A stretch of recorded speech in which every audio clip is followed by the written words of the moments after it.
Despite Hurricane Helene's impact along the Florida coast over 900 miles away, we are still seeing some of the residual effects right here at home in the form of big waves, high tide, and dangerous rip currents. Those conditions are expected to last through the weekend. Our Bill Churchwell joins us with a warning tonight that's coming from the U.S. Coast Guard. Bill. And right now we are experiencing a low tide. That water was all the way up the beach. And keep in mind, we are still seeing those red flag warnings as first responders stand at the ready in case of any given emergency out on the water. Hurricane Helene making herself known on the Texas coast, bringing big waves to local beaches and creating a surfer's paradise. But for visitors like Kevin Justice, the spectacle kept his family out of the water. Out here yesterday, and it was probably, from where we are now, probably another 50 feet back into the ocean. And so coming up here today, it was trying to find a good spot. Higher tides meant beach real estate was hard to come by. Yeah, definitely not getting the water for us, especially with this little tiny dog. Brenda Ralph's beach day wasn't a total washout as she celebrated her daughter's birthday. I've watched it, a couple waves come up really close and look all the way up. It covered them. I'm like, please no, please no.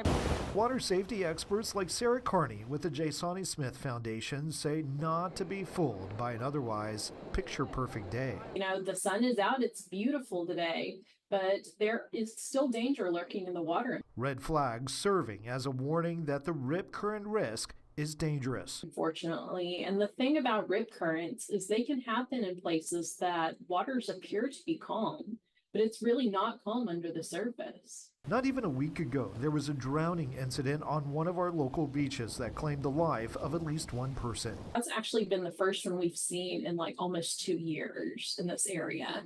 And that is significant because it's much higher nationwide. She believes it has to do with an increase of public awareness. The U.S. Coast Guard in Corpus Christi often assists local first responders during searches for missing swimmers.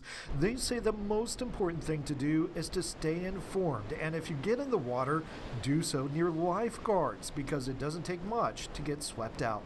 Knowing exactly where you are on the beach so that if you have to call for help, time is of the essence when there's a person in the water. Now, experts say if you do get caught in a rip current, float, don't fight it, wave, yell, swim, parallel. And what I want to do now is bring in Chief Meteorologist Alan Holt. Alan, like I was saying, it's beautiful out here.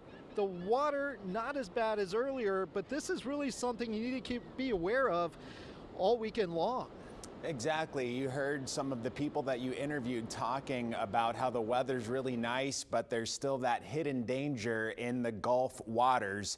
And that's one of the things that we talked about in our, preseason hurricane special is how the rip current concern can get heightened. People can die. It's one of the leading causes of fatalities associated with tropical systems. And even though this passed almost 800 miles away from us, we're still feeling the effects of that system in our area waters. That's why we've got these weather impact alerts up for the weekend. It's just to raise the awareness that the rip current risk is going to be high. So you need to use caution, be extra careful in the waters, even though the weather's going to be really nice. One of the best weekends we've had here in quite some time. The humidity a little bit lower. That rip current risk is going to be high. UV index also extreme with the mainly sunny skies. So if you are spending time outside at the beach or wherever you're doing it this weekend, be sure to apply that sunscreen. Leslie, Mike.